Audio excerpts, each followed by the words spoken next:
Hello students, मैं निखिल कुमार आप सभी का स्वागत करता हूं आपके अपने यूट्यूब चैनल सीजीपीएससी ई पाठशाला में। सीजीपीएससी ई पाठशाला में आज का हमारा टॉपिक है छत्तीसगढ़ आर्थिक सर्वेक्षण 2024-25, जिसमें हम चर्चा करने वाले हैं अध्याय 2 जनसंख्या पर। सीजीपीएससी ई पाठशाला का छत्तीसगढ़ आर्थिक सर्वेक्षण 2024-25 और छत्तीसगढ़ एवं केंद्रीय बजट 2025-26 का बुक मार्केट में अवेलेबल हो चुका है। इस बुक को आप इन शहरों के बुक डिपो में जाकर के ले सकते हैं। यहाँ शहरों के नाम, बुक डिपो के नाम, उनके कॉन्टैक्ट नंबर दिए गए हैं। साथ ही साथ आप हमारे mobile app CG books cart में भी जाकर के हमारे आर्थिक सर्वेक्षण के बुक को ऑनलाइन ऑर्डर करके मंगवा सकते हैं। CG books cart mobile app में आपको सीजीपीएससी ई पाठशाला के साथ साथ छत्तीसगढ़ के अन्य कोचिंग इंस्टीट्यूट, अन्य पब्लिकेशन के बुक अवेलेबल हो जाएंगे, जिसे आप घर बैठे ऑनलाइन ऑर्डर कर फ्री होम डिलीवरी सर्विस के माध्यम से मंगा सकते हैं। आप लोगों के लिए एक जानकारी और है, सीजीपीएससी ई पाठशाला के द्वारा सहायक विकास विस्तार अधिकारी एडीईओ का ऑनलाइन टेस्ट सीरीज कंडक्ट कराया जा रहा है। ये टेस्ट स्टार्ट होगा आपका 23 अप्रैल से। तो जो भी स्टूडेंट अपना रजिस्ट्रेशन कराना चाहते हैं वे छत्तीसगढ़ ई पाठशाला मोबाइल ऐप में जाकर के अपना रजिस्ट्रेशन करा सकते हैं। रजिस्ट्रेशन का लिंक नीचे चैट सेक्शन के पहले कमेंट में आपको मिल जाएगा। चलिए टॉपिक पे आते हैं, ध्यान दीजिएगा। अध्याय 2 जनसंख्या। ये आर्थिक सर्वेक्षण का जो अध्याय 2 जनसंख्या वाला टॉपिक है, इससे क्वेश्चन पूछे जाने की संभावना मात्र 20 से 30% के आसपास है। ऐसा क्यों? क्योंकि जनगणना के जो ऑफिशियल डाटा है ये वर्ष 2011 के है। वर्ष 2011 वो टाइम पीरियड था जब छत्तीसगढ़ में जिलों की संख्या थी 18। आज वर्तमान में छत्तीसगढ़ में जिलों की संख्या है 33।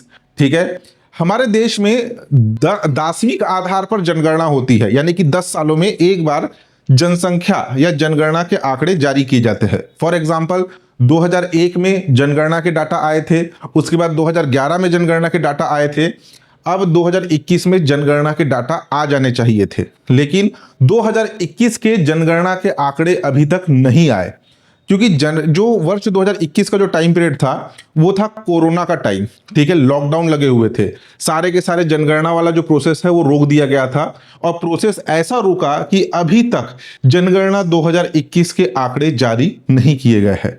उम्मीद तो ये है कि अब सीधा जो वर्ष 2031 में जनगणना के नए आंकड़े आएंगे। इस अध्याय 2 जनसंख्या वाले टॉपिक में आपको वर्ष 2011 के जनगणना के आंकड़े और साथ ही साथ वर्ष 2025 के जनगणना के आंकड़े देखने के लिए मिलेंगे। लेकिन वर्ष 2011 जब छत्तीसगढ़ में जिलों की संख्या 18 थी और वर्ष 2025 जब छत्तीसगढ़ में जिलों की संख्या 33 है, लेकिन इस दोनों वर्षों में आपके जो आंकड़े दिए गए हैं वो 33 जिलों के आधार पर ही है। ठीक है, वर्ष 2025 में छत्तीसगढ़ की जिलों की संख्या 33 है, वर्ष 2011 के टाइम पीरियड में 18 था, लेकिन इस 2011 में जो आप आंकड़े पढ़ेंगे वो 33 जिलों के ही पढ़ेंगे। ठीक है, इसमें भी 33 जिलों के आधार पर है, इसमें भी 33 जिलों के आधार पर ही आंकड़ा दिया गया है। अगर क्वेश्चन पूछा जाना हुआ इस चैप्टर से तो मेरे हिसाब से 2025 के क्वेश्चन पूछेगा। प्रश्न पूछा जाएगा कि 1 मार्च 2025 तक की स्थिति में छत्तीसगढ़ की जनसंख्या कितनी अनुमानित है, या छत्तीसगढ़ का जनसंख्या घनत्व कितना अनुमानित है। ठीक है, national commission on population, ministry of health and family welfare के अनुसार ऐसे करके क्वेश्चन मेंशन करके, डेट मेंशन करके आपको देगा। 1 मार्च 2025 तक की स्थिति में ऐसा डेट मेंशन कर देगा। अब देखिए, आप बोलेंगे कि वर्ष 2025 तक छत्तीसगढ़ में जिलों की संख्या 33 है, लेकिन वर्ष 2011 में तो जिलों की संख्या 18 थी, यहां पर 33 कैसे बता रहे हैं? देखिए, छत्तीसगढ़ में जो भी नवीनतम जिले बने, चाहे 2011 के बाद के बने हुए जिले हो या फिर अभी रिसेंट बने हुए जो 5 जिले, जैसे कि मनेन्द्रगढ़, चिरमिरी, भरतपुर, खैरागढ़, छुईखदान, गंडई, मोहला, मानपुर, अंबागढ़, चौकी, सक्ती, सारंगढ़, बिलाईगढ़, ये 5 नवीनतम जिले हैं। उससे पहले आपका गुरिल्ला, पिंडरा, मरवाही बना और उससे पहले भी बहुत से जिले बने। इस प्रकार से वर्तमान में छत्तीसगढ़ में जिलों की संख्या 33 है। तो जो जिले बने हैं 2011 के बाद से लेकर के अब तक, वो जिले आपके किसी न किसी पहले से मौजूद जिले से ही पृथक होकर के बने हैं। फॉर एग्जाम्पल खैरागढ़, छुईखदान, गंडई जिला, ये जिला अभी वर्तमान में अस्तित्व में है। इससे पहले किसके अंतर्गत था? राजनांदगांव के अंतर्गत था।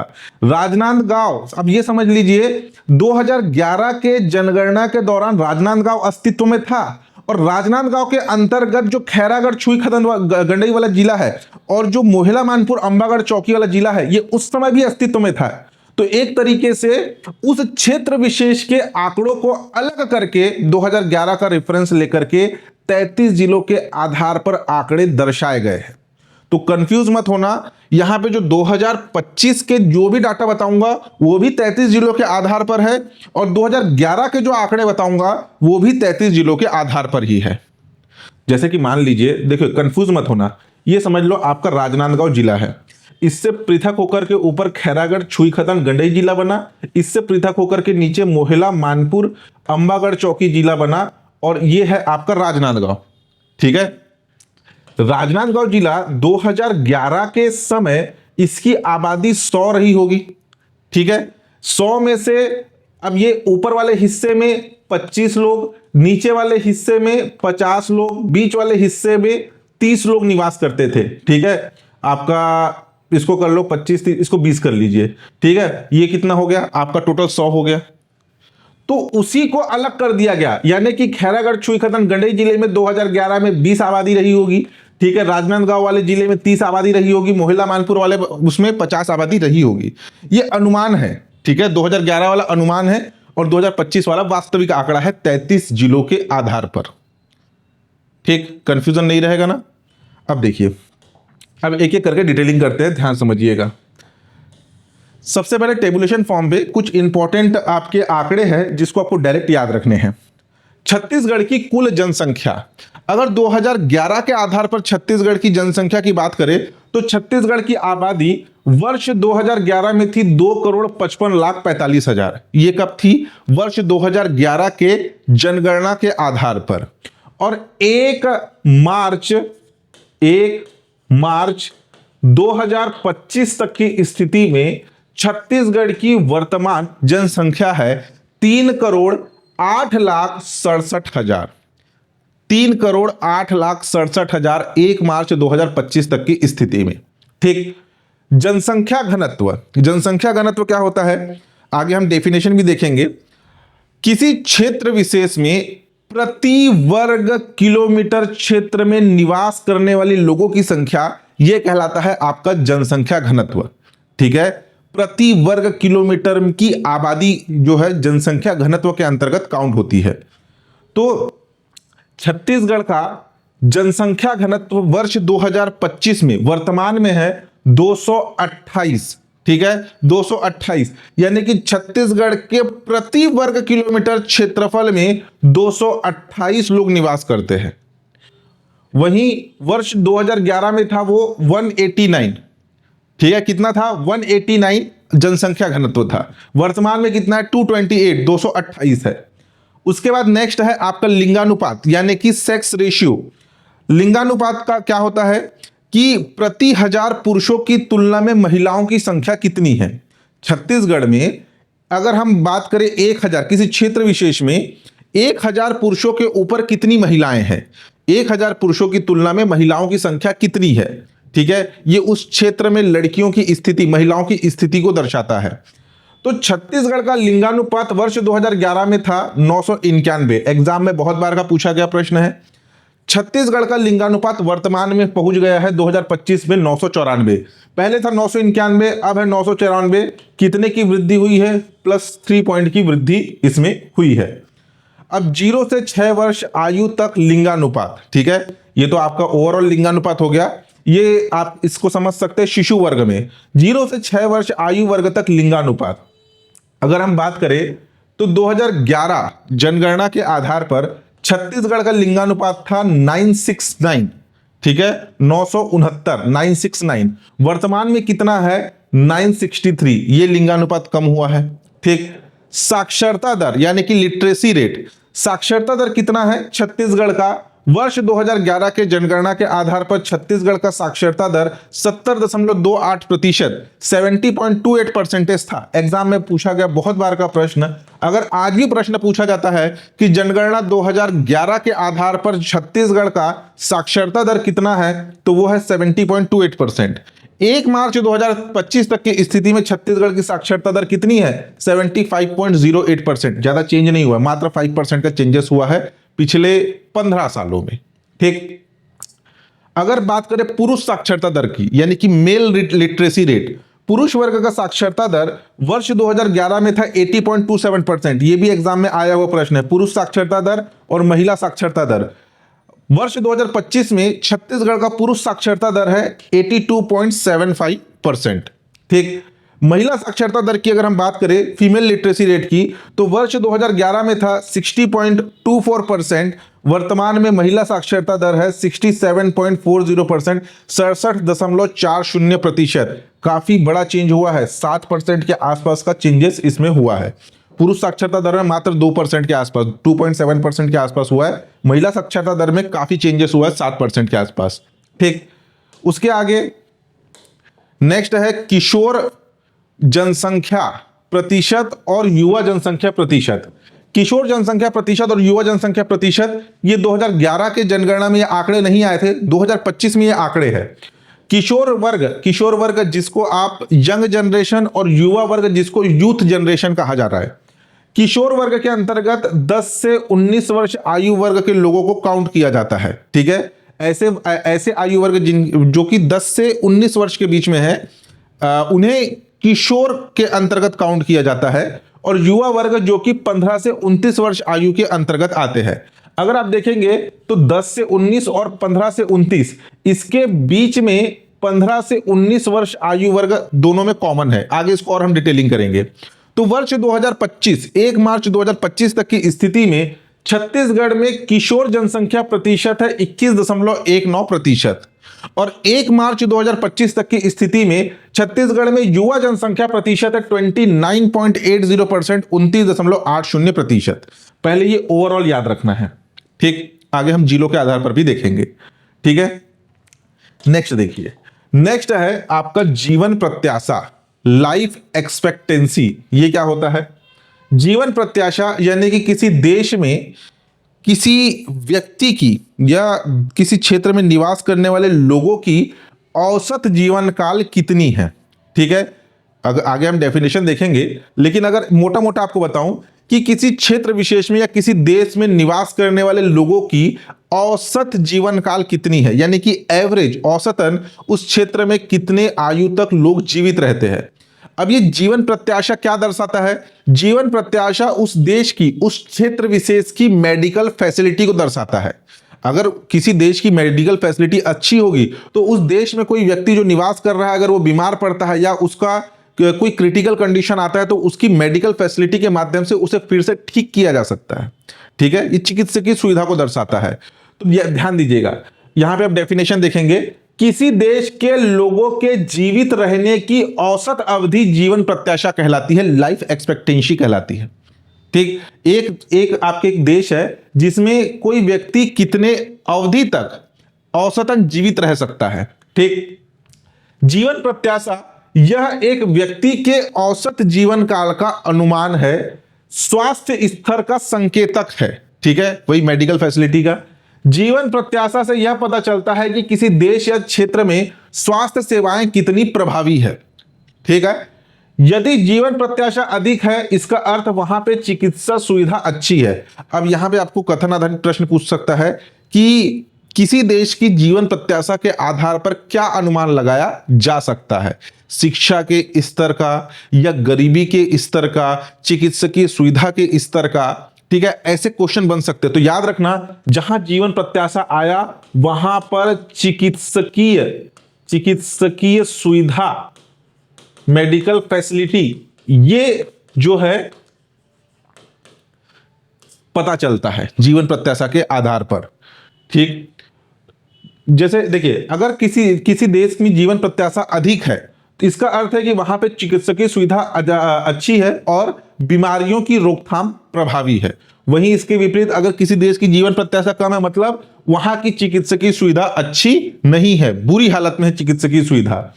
वैसे ही आपका जैसे जीवन प्रत्याशा ओवरऑल हो गया, जन्म के समय जीवन प्रत्याशा यानी कि जब कोई शिशु का जन्म होता है, ठीक है, प्रसव के पश्चात जो शिशु का जन्म होता है, जन्म के समय जीवन प्रत्याशा का मतलब कोई नवजात शिशु कितने साल तक जिंदा रहने की उम्मीद कर सकता है, यह दर्शाता है जन्म के समय जीवन प्रत्याशा। और यही आंकड़ा दिया गया है इस बार आपके चैप्टर 2 में। ठीक, यह अनुमान लगाया जाता है कि आयु विशिष्ट मृत्यु दर स्थिर रहेगी या नहीं। जन्म के समय जीवन प्रत्याशा, ये एसआरएस रिपोर्ट 2021-25 के आंकड़े हैं। एसआरएस मतलब पिछले चैप्टर 1 में भी हमने पढ़ा था, सैंपल रजिस्ट्रेशन सिस्टम रिपोर्ट। इसमें पुरुष वर्ग में जन्म के समय जीवन प्रत्याशा कितनी है और महिला वर्ग में जन्म के समय जीवन प्रत्याशा कितनी है। अगर हम भारत की बात करें तो ओवरऑल भारत में पुरुष वर्ग में जन्म के समय जीवन प्रत्याशा है 69.4%। ठीक, छत्तीसगढ़ में है 67.1%, 67.1%। वहीं महिला वर्ग में जो है भारत में जीवन प्रत्याशा जन्म के समय है 72.7%, 72.7%। छत्तीसगढ़ में है 70.8%, 70.8%। ठीक, तो ये था आपका जीवन प्रत्याशा। जीवन प्रत्याशा किसी देश की चिकित्सकीय सुविधा कितनी अच्छी है यह दर्शाता है। नेक्स्ट देखिए, साक्षरता दर, लिटरेसी रेट। जो हमने शुरू में जो टेबल देखा वो ओवरऑल था, अब एक एक करके हम डिटेलिंग करेंगे। साक्षरता दर क्या होता है? 2011 की जनगणना के आधार पर जो साक्षरता दर का डेफिनेशन है उसको समझना। 2011 के उद्देश्य से 7 वर्ष या उससे अधिक आयु का व्यक्ति जो किसी भाषा को समझकर पढ़ और लिख सकता है उसे साक्षर माना जाएगा। ठीक है, 7 वर्ष, ये भी आपका कई बार स्टैटिक जीके का क्वेश्चन बनता है। 7 वर्ष या उससे अधिक आयु वर्ग का कोई व्यक्ति जो किसी भाषा को पढ़ भी सकता है, ठीक है, पढ़ मतलब समझकर पढ़ सकता है और लिख भी सकता है, उसे साक्षर समझा जाएगा। ठीक, ऐसा व्यक्ति जो केवल पढ़ सकता है लेकिन लिख नहीं सकता तो वो साक्षर नहीं माना जाएगा। ठीक है, वह साक्षर नहीं माना जाएगा। ऐसा कोई व्यक्ति जिसकी आयु 7 वर्ष या उससे अधिक है, अगर वो किसी भाषा को पढ़ सकता है और पढ़ने के साथ साथ लिख भी सकता है तो उसे साक्षर माना जाएगा। और पढ़ सकता है लेकिन लिख नहीं सकता तो उसे साक्षर नहीं माना जाएगा। ये जनगणना 2011 के समय का डेफिनेशन है। वर्ष 1991 से पहले की जनगणनाओं में 5 वर्ष से कम आयु के बच्चों को अनिवार्य रूप से निरक्षर माना जाता था। ठीक है, अनपढ़ माना जाता था 5 वर्ष से कम आयु के बच्चों को। लेकिन अभी क्या कहा जा रहा है? 7 वर्ष या उससे अधिक। ठीक, आप देखिए यहां पे साक्षरता दर के आंकड़े दिए हैं, जिसमें सबसे पहले वर्ष 2011 के जनगणना के आधार पर है। क्योंकि देखिए जो चैप्टर 2 में जो जनसंख्या वाला टॉपिक है उसमें कंपेयर करते बताया है। 33 जिलों के आधार पर 2011 का भी है, 2025 का भी है। उसमें शीर्ष के 3 जिले, लास्ट के 3 जिले कौन कौन से हैं ये बताया गया है। ठीक है, तो ये कंपैरिजन बताया गया है आपके चैप्टर 2 में। तो वर्ष 2011 में छत्तीसगढ़ का जो ओवरऑल साक्षरता दर था वो था 70.28%। पुरुष वर्ग में साक्षरता दर था 80.27%, 80.27%। महिला वर्ग में था 60.24%। 33 जिलों के आधार पर शीर्ष 3 जिले, टॉप 3 डिस्ट्रिक्ट कौन कौन से हैं? अगर ओवरऑल बात करें, ओवरऑल छत्तीसगढ़ के 33 जिलों में फर्स्ट में दुर्ग 82.56% के साथ, सेकंड में रायपुर 80.52% के साथ और थर्ड में है बालोद 80.28% के साथ। वहीं ओवरऑल छत्तीसगढ़ में 33 जिलों के आधार पर बॉटम में है सुकमा 34.81% के साथ, बीजापुर 40.86% के साथ, नारायणपुर 48.62% के साथ। ठीक, पुरुष साक्षरता दर कितनी है छत्तीसगढ़ में? 80.27%, 80.27%। छत्तीसगढ़ में 33 जिलों के आधार पर वर्ष 2011 की जनगणना में छत्तीसगढ़ में सर्वाधिक पुरुष साक्षरता दर वाला जिला था आपका दुर्ग 89.88% के साथ। सेकंड नंबर पर बालोद 89.52% और थर्ड में था आपका रायपुर 87.97%। वैसे ही अगर बॉटम की बात करें तो Sukma, Bijapur, Narayanpur same copy paste हुआ है। सुकमा 44.06%, बीजापुर 50.46% और नारायणपुर 57.31%। वैसे ही अगर हम महिला साक्षरता दर की बात करें तो महिला साक्षरता दर ओवरऑल है 60.28%। सर्वाधिक महिला साक्षरता दर वाला जिला 2011 की जनगणना के अनुसार दुर्ग 75.01% के साथ, रायपुर आपका 72.79% के साथ और बालोद है तीसरे नंबर पर 71.28% के साथ। वहीं बॉटम यानी कि न्यूनतम महिला साक्षरता दर वाले जिले जनगणना 2011 के आधार पर है सुकमा 25.74%, बीजापुर 31.11%, दंतेवाड़ा 38.58% के साथ। ठीक है, तो अब एग्जाम में क्वेश्चन 2011 का आएगा कि 2025 का आएगा वो देखना पड़ेगा। अगर 2011 का आंकड़ा पूछा जाना हुआ तो पूछेगा छत्तीसगढ़ आर्थिक सर्वेक्षण 2024-25 के अनुसार वर्ष 2011 में छत्तीसगढ़ में सर्वाधिक साक्षरता दर वाला जिला कौन सा है, मेंशन कर देगा आर्थिक सर्वेक्षण 2024-25 के आधार पर। और आर्थिक सर्वेक्षण 2024-25 में जनगणना 2011 में 33 जिलों के आंकड़े दिए गए हैं। टॉप 3 डिस्ट्रिक्ट और बॉटम 3 डिस्ट्रिक्ट कम से कम याद रखिएगा। पूरे 33 जिलों के आंकड़े याद नहीं कर सकते, कम से कम शीर्ष के 3 जिले और बॉटम के न्यूनतम 3 जिलों को याद करना है। अब वैसे ही साक्षरता दर अगर 2025 की हम बात करें तो 2025 में छत्तीसगढ़ का कुल साक्षरता दर है 75.08%, जिसमें सर्वाधिक साक्षर जिला है दुर्ग जिला 86.71% के साथ, रायपुर सेकंड नंबर पर 85.92% के साथ और बालोद है 82.89% के साथ वर्ष 2025 में 33 जिलों के आधार पर। न्यूनतम 3 जिलों की बात करें तो सेम है, सुकमा आपका 45.69%, बीजापुर 52.10%, नारायणपुर 58.11%। छत्तीसगढ़ में पुरुष साक्षरता दर वर्ष 2025 में है 82.57%। वहीं टॉप 3 आपके कौन कौन से हैं? फर्स्ट नंबर पर है दुर्ग 91.75% के साथ, सेकंड नंबर पर है बालोद और रायपुर संयुक्त रूप से दोनों का है 90.59%। ठीक है, पुरुष साक्षरता दर। और थर्ड नंबर पर है धमतरी 89.02%। वहीं अगर सबसे कम किसका है पूछा जाए पुरुष साक्षरता दर तो वह सुकमा जिले का 55.06%, बीजापुर 61.20% और नारायणपुर है 64.71%। महिला साक्षरता दर वर्ष 2025 में छत्तीसगढ़ का है 67.40%। टॉप 3 डिस्ट्रिक्ट की बात करें तो दुर्ग, रायपुर, बालोद, परसेंटेज देख लीजिएगा। और बॉटम 3 की बात करें तो सुकमा, बीजापुर और यहां पर है दंतेवाड़ा। ऊपर दोनों में नारायणपुर है, यहां पर दंतेवाड़ा है। देखिए, हो सकता है ये चैप्टर बोरिंग लगे, क्यों? क्योंकि इसमें प्योर तरीके से केवल और केवल आपको नंबर्स याद करने हैं, केवल आंकड़े याद करने हैं। ठीक है, लेकिन कोई भी एक रैंडम उठा के पूछ देगा कि छत्तीसगढ़ का वर्ष 2025 में पुरुष साक्षरता दर कितना है, महिला साक्षरता दर कितना है, वर्ष छत्तीसगढ़ आर्थिक सर्वेक्षण 2024-25 के अनुसार वर्ष 2025 में या 1 मार्च 2025 तक की स्थिति में छत्तीसगढ़ के किस जिले का पुरुष साक्षरता दर सर्वाधिक है? छत्तीसगढ़ आर्थिक सर्वेक्षण 2024-25 के अनुसार 1 मार्च 2025 तक की स्थिति में छत्तीसगढ़ के किस जिले का महिला साक्षरता दर न्यूनतम है? ऐसे क्वेश्चन पूछ सकता है। ठीक है, अलग से आपको स्पेसिफाई करके देगा। नेक्स्ट देखिए, नेक्स्ट है लिंगानुपात। लिंगानुपात यानी कि सेक्स रेशियो, प्रति 1000 पुरुषों की तुलना में महिलाओं की संख्या कितनी है?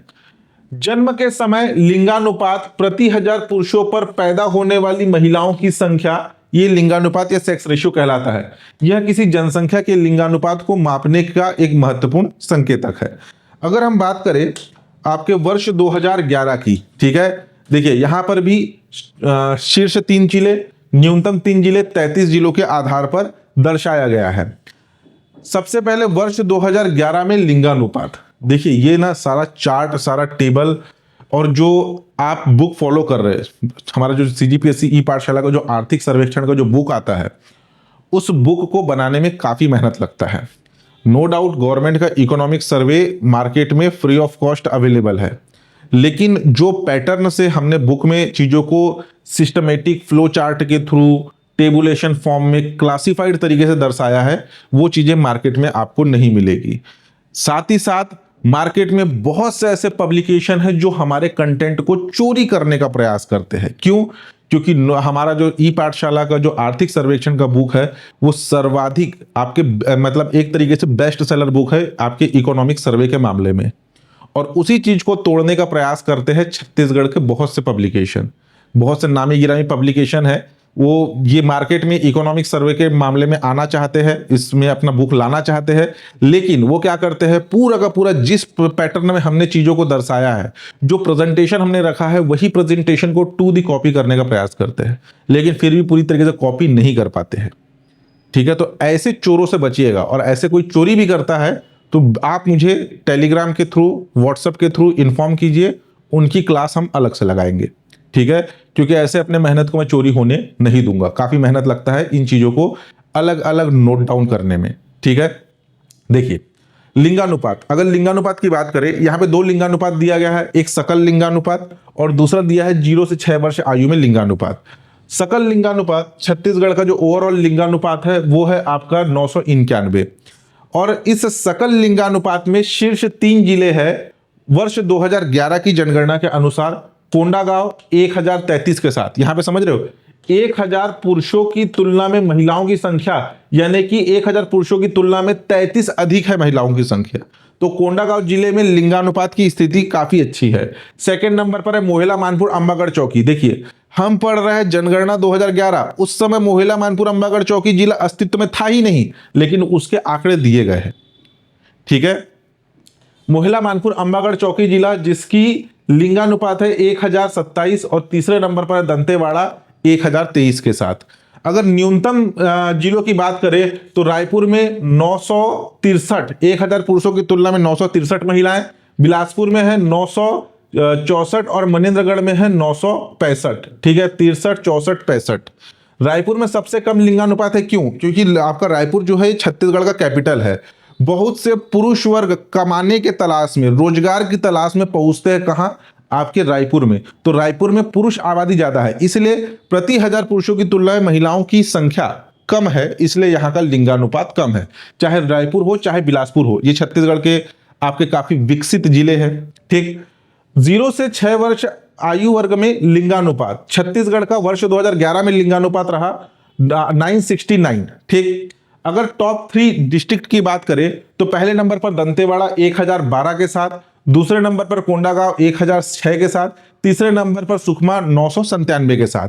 बॉटम 3 डिस्ट्रिक्ट की बात करें तो शक्ति जिला 946 के साथ, रायगढ़ और दुर्ग 948 के साथ संयुक्त रूप से, और बिलासपुर 951 के साथ वर्ष 2011 की जनगणना के आधार पर 0 से 6 वर्ष आयु वर्ग में न्यूनतम लिंगानुपात वाले जिले।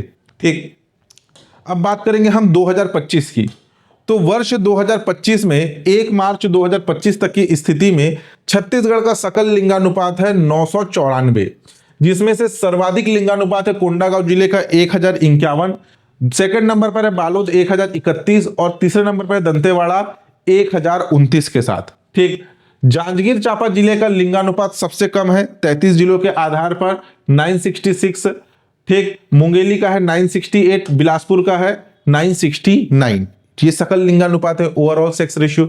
0 से 6 वर्ष आयु वर्ग में छत्तीसगढ़ का लिंगानुपात है 963 वर्ष 2015 1 मार्च 2025 1 मार्च 2025 तक की स्थिति में।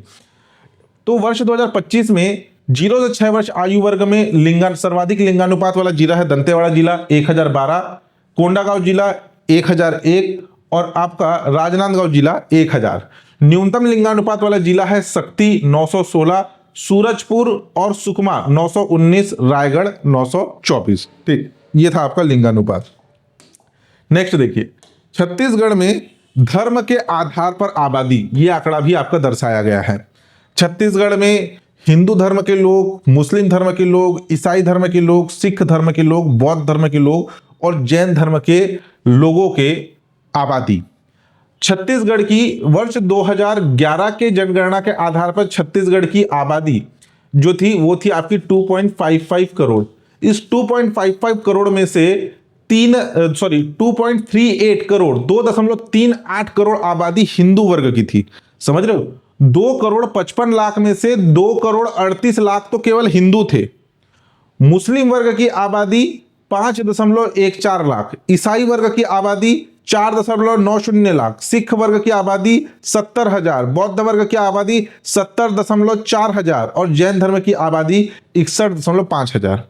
वहीं वर्ष 2025 में जब छत्तीसगढ़ की आबादी 3.08 करोड़ पहुंच गई है, तो वहीं हिंदुओं की आबादी है 2.83 करोड़, मुस्लिम समुदाय की आबादी है 6.36 लाख, ईसाई धर्म की आबादी है 5.91 लाख, आपके सिख की आबादी है 67.8 हजार यानी कि 67.8 हजार, और बौद्ध धर्म अनुयायी की आबादी है 74.6 हजार, और जैन की आबादी है 66.3 हजार।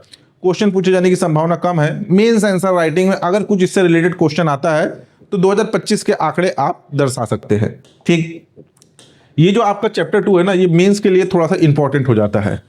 किशोर एवं युवा जनसंख्या प्रतिशत वर्ष 2025। अब देखिए, किशोर एवं युवा वर्ग 10 से 24 वर्ष आयु वर्ग के लोगों को कॉमन तरीके से किशोर एवं युवा कहा जाता है। आपके यूथ, यंग एंड यूथ, किशोर यानी यंग और आपके युवा यानी यूथ। 10 से 24 वर्ष आयु वर्ग के जो बीच का जो आपका एज ग्रुप वाले लोग हैं, उन्हें किशोर एवं युवा कहा जाता है। ठीक, इस वर्ग के अंतर्गत 15 से 19 वर्ष आयु के समूह किशोर एवं युवा दोनों के लिए उभयनिष्ठ है, यानी कि कॉमन है। अगर आप देखेंगे यहां समझिएगा, यहां पर आपका जो है आंकड़ा जो दिया गया है ये वर्ष 2025 का है। ठीक है, 2011 के आंकड़े तो थे नहीं, हमने शुरू में ही देखा। तो किशोर वर्ग के अंतर्गत हम 10 से 19 वर्ष आयु वर्ग की जनसंख्या प्रतिशत देखते हैं, और युवा वर्ग के अंतर्गत हम 15 से 29 वर्ष आयु वर्ग का प्रतिशत देखते हैं। किशोर में 10 से 19 ये ऐसा टाइम पीरियड रहता है, अगर आप छात्रावास की तैयारी किए होंगे तो बाल मनोविज्ञान पढ़े होंगे।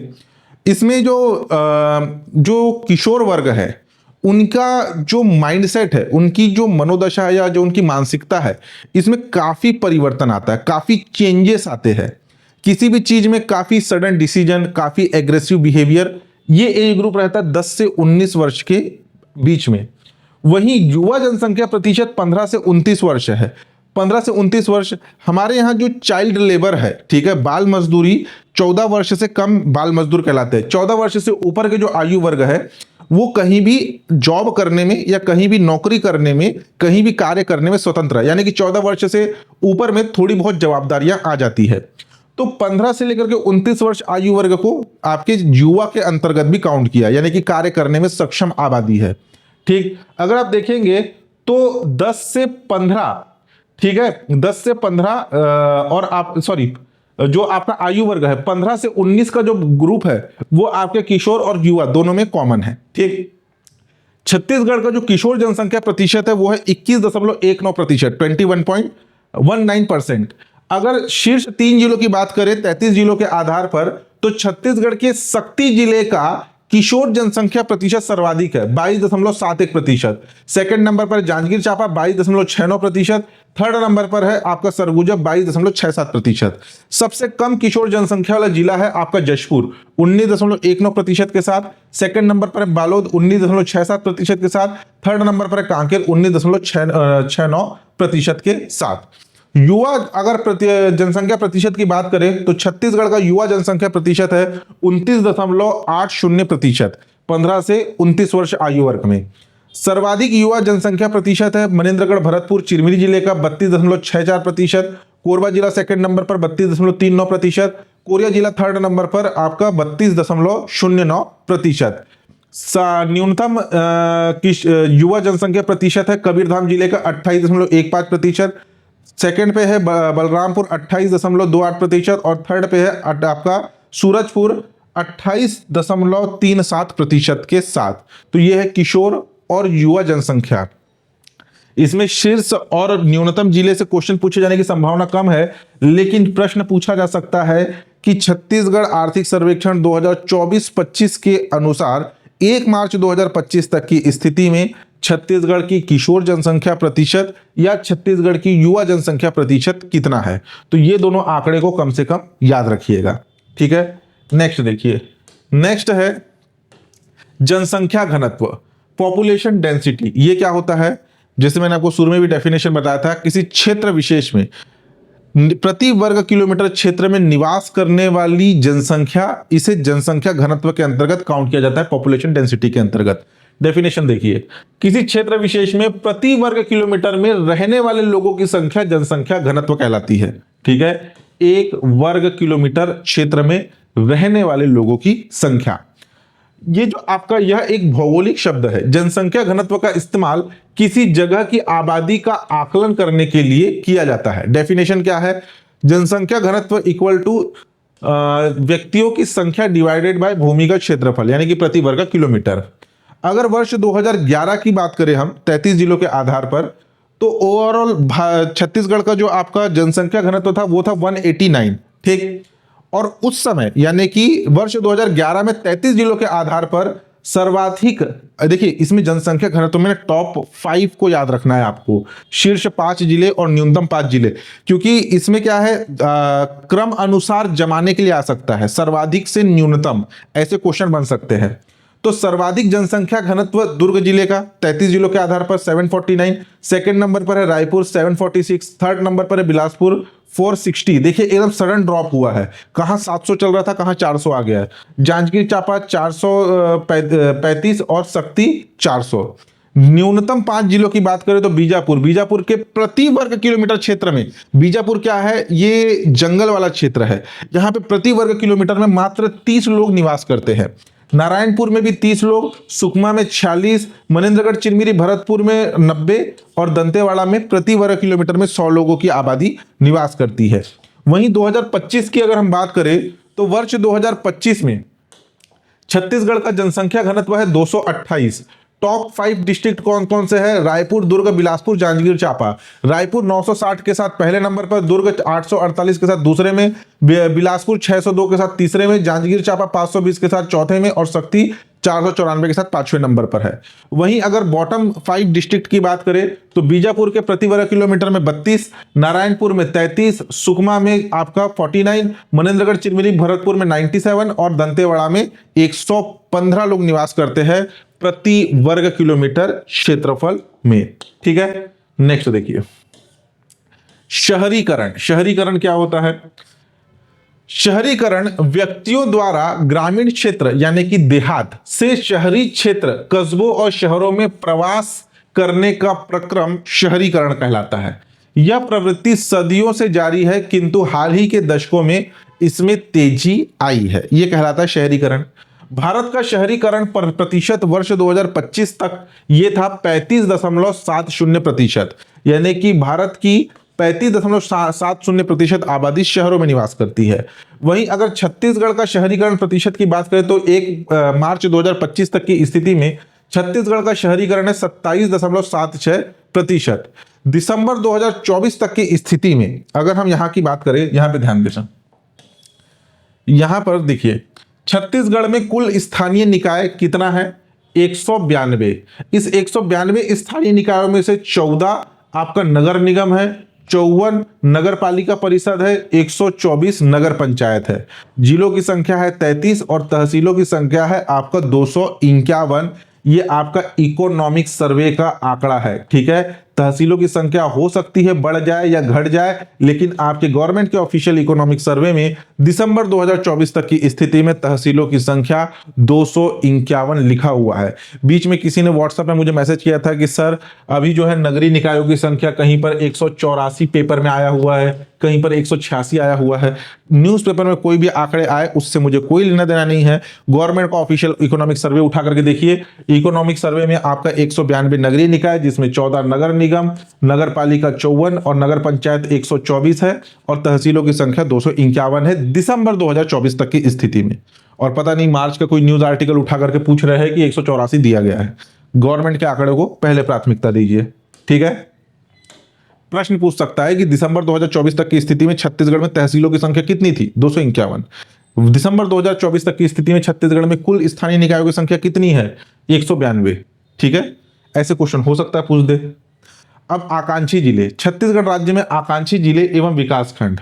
ठीक, देखिए इतना मैं पूरे डेफिनेशन में नहीं जाऊंगा क्योंकि पहले के भी इकोनॉमिक सर्वे में आकांक्षी जिले से रिलेटेड बहुत बार मैंने रिपीट किया। आकांक्षी जिले एक ओवरव्यू सुन करके रख लीजिए, ऐसे जिले जिनके पास उचित संसाधन उपलब्ध है, ठीक है, लेकिन वे समाज की मुख्य धारा में नहीं आ पा रहे, यानी कि उनके पास सारे संसाधन उपलब्ध होने के बावजूद भी वे पूर्ण रूप से विकसित नहीं हो पा रहे हैं, उन्हें आकांक्षी जिले के अंतर्गत रखा गया। फॉर एग्जाम्पल दंतेवाड़ा जिले के पास अपना पर्याप्त संसाधन मौजूद है, जैसे कि लौह अयस्क का भंडारण। दंतेवाड़ा जिले का लौह अयस्क हम जापान एक्सपोर्ट कर रहे हैं, मिलियन टन में यहां से लौह अयस्क निकल रहा है, लेकिन दंतेवाड़ा जिले जितना विकसित होना चाहिए था उतना विकसित नहीं है। ठीक है, तो ये एक एग्जांपल है आपके आकांक्षी जिले की, यानी कि एक ऐसा जिला जिसके पास पर्याप्त संसाधन उपलब्ध है लेकिन वह पूर्ण रूप से विकसित नहीं है, उन्हें आकांक्षी जिला या आकांक्षी विकासखंड के अंतर्गत रखा जाता है। छत्तीसगढ़ में आकांक्षी जिलों की संख्या है आपकी 10। ठीक है, 10 में से 7 जो है ये तो आपके बस्तर में ही है। ठीक है, कौन कौन सा? बस्तर के 7 जिले, बस्तर जिला, बीजापुर, दंतेवाड़ा, सुकमा, नारायणपुर, कोंडागांव, कांकेर। ठीक है, 1 2 3 4 5 6 7, ये 7 जिले आपके बस्तर के हैं। उसके बाद 3 कोरबा, महासमुंद और राजनांदगांव का मोहिला मानपुर, अंबागढ़ चौकी। पहले राजनांदगांव जिला था, लेकिन राजनांदगांव का मोहिला मानपुर, अंबागढ़ चौकी जो है ये आकांक्षी जिले के अंतर्गत आ रहा है। अब आकांक्षी विकासखंड की बात करें तो बलरामपुर जिले का शंकरगढ़, बस्तर का तोकापाल, बीजापुर का उसूर, दंतेवाड़ा का कुआकोंडा, गरियाबंद का गरियाबंद विकासखंड, आपका गरियाबंद का मैनपुर विकासखंड, गोरेला पेंडा मरवाही जिले का गौरेला विकासखंड, कांकेर का दुर्गकोंदल विकासखंड, कांकेर का कोयलीबेड़ा विकासखंड, यहाँ पे भी लौह अयस्क का भंडारण है। ठीक है, कवर्धा का बोडला विकासखंड, कोंडागांव का माकड़ी विकासखंड, कोरबा का कोरबा विकासखंड, कोरबा का पौड़ी उपरोड़ा विकासखंड, कोरिया का बलरामपुर, महासमुंद का पिथौरा, मोहिला मानपुर अंबागढ़ चौकी का चौकी विकासखंड, नारायणपुर का अबुझमाड़ विकासखंड, सुकमा का कोंटा विकासखंड और सूरजपुर का प्रतापपुर, सरगुजा का लखनपुर विकासखंड। यहाँ पे जितने मैक्सिमम आप विकासखंड देखेंगे ना, इसका आप अलग से आप क्लासिफाइड कर पाएंगे। इनके पास उचित संसाधन के रूप में क्या है? खनिज। हमारे छत्तीसगढ़ में मेन तो मिनरल्स ही मौजूद है, चाहे शंकरगढ़ हो, आपके लौह अयस्क का भंडारण है, तोकापाल टीन का भंडारण है। ठीक है, अगर आप देखेंगे मैनपुर जहां पे डायमंड का भंडारण है, डायमंड या एलेक्जेंड्राइट का भंडारण है, दुर्गकोंदल कोयलीबेड़ा लौह अयस्क का भंडारण है, कोरबा पौड़ी उपरोड़ा कोयले का भंडारण है, आपका बैकुंठपुर कोयले का भंडारण है। ठीक है, मैक्सिमम अगर आप देखेंगे तो खनिज संसाधन। तो टोटल विकास खंडों की संख्या 1 2 3 4 5 6 7 8 9 10 11 12 13 14 15 16 17 18 19 20 विकास खंड, 10 आकांक्षी जिले हैं और 20 विकास खंड है आपके आकांक्षी के अंतर्गत। ठीक है, तो यहां पर आपका अध्याय 2 जनसंख्या वाला चैप्टर होता है समाप्त। इसमें मेहनत बहुत ज्यादा है आंकड़ों को पढ़ने में। आर्थिक सर्वेक्षण के आंकड़े एक बार में याद नहीं होते। मैंने बहुत से ऐसे स्टूडेंट को देखा है कि जो एकदम लास्ट मोमेंट में, आपके लगभग आपके पीएससी होने वाला है फरवरी में, जनवरी में पूछते हैं कि सर बुक बचा हुआ है क्या। जब मार्केट से बुक आउट ऑफ स्टॉक हो जाता है तब वो पढ़ना शुरू करते हैं। देखिए, अभी आज ही मैंने न्यूज़ पढ़ा है कि कैबिनेट ने निर्णय लिया है कि जो सीरियस तौर से तैयारी करेंगे बच्चे, अभी गवर्नमेंट ने क्या किया था कि छत्तीसगढ़ के स्थानीय निवासियों को पेपर जो एग्जाम में जो बैठते हैं उनके लिए परीक्षा शुल्क निःशुल्क था। ठीक है, इससे हो क्या रहा था कि कोई भी एग्जाम के लिए कोई भी फॉर्म भर दे रहा था और उपस्थिति बहुत कम, किसी एक एग्जाम में तो मात्र 25% लोग उपस्थित हुए थे, यानी पूरा परीक्षा हॉल खाली है। सरकार को तो आर्थिक रूप से क्षति पहुंच ही रहा था, लेकिन यह भी पता चल रहा है कि कोई एग्जाम देने के लिए कितना सीरियस है। मुफ्त की चीजें इसलिए नुकसानदायक होती है। ठीक, तो अभी सरकार ने क्या किया है कि पहले फॉर्म भरने के टाइम पे छत्तीसगढ़ के स्थानीय निवासियों से पैसा लेगी और जब उपस्थित होंगे तो उपस्थित अभ्यर्थियों को पैसा रिफंड करेगी। इससे जो एक्चुअल तौर पर सीरियस तरीके से जो तैयारी करके एग्जाम में पहुंचेंगे उनको मेन लाभ होगा। ठीक है, मुफ्त की चीजें में कोई भी भर करके निकल जा रहा था और सरकार को काफी हानि हो रहा था। तो ऐसे बहुत से लोग होते हैं, कभी भी ना आप देखोगे किसी एग्जाम में लाखों में फॉर्म भराते हैं, इसमें 1.5 लाख फॉर्म भरा है, 2.5 लाख फॉर्म भरा है, छात्रावास के टाइम पे तो 6 लाख फॉर्म भराए थे। तो वो जो जितनी इतनी बड़ी आबादी दिख रही है ना, 5 लाख 6 लाख, उसमें से गिन के कुछ 10% या 15% ही सीरियस तरीके से तैयारी करके पहुंचते। 6 लाख में से 60,000 जो है वो सीरियस करके एग्जाम देने पहुंचेंगे, और कंपटीशन उनसे है। कभी भी ना ये मत सोचा कीजिए कि नंबर ऑफ पोस्ट कम है और इतने सारे फॉर्म भराए हैं, एक पोस्ट के पीछे इतने कैंडिडेट है, 5,000 8,000 10,000 कैंडिडेट है, ये कभी मत सोचा कीजिए। पहली चीज तो ये कि जितनी आबादी है ना, उसमें से बहुत से लोग टाइम पास करने पहुंचते हैं एग्जाम में। सीरियसनेस तो वहीं पता चलता है। अभी अभी बीच में कोई सांख्यिकी वाला एग्जाम हुआ था, पूरा परीक्षा हॉल खाली था। ये हालत है, और गवर्नमेंट का ये जो निर्णय लिया गया काफी अच्छा निर्णय है। ठीक है, इकोनॉमिक सर्वे ऐसा चीज है जिसके आंकड़े एक बार में याद नहीं होते, ये साल भर पढ़ने वाली चीजें, साल भर रिवाइज करने वाली चीजें, तो रिवाइज करते चलिएगा, लास्ट मोमेंट का इंतजार कभी मत कीजिएगा। ठीक है, आज के लिए इतना ही, बाकी देखेंगे नेक्स्ट क्लास में।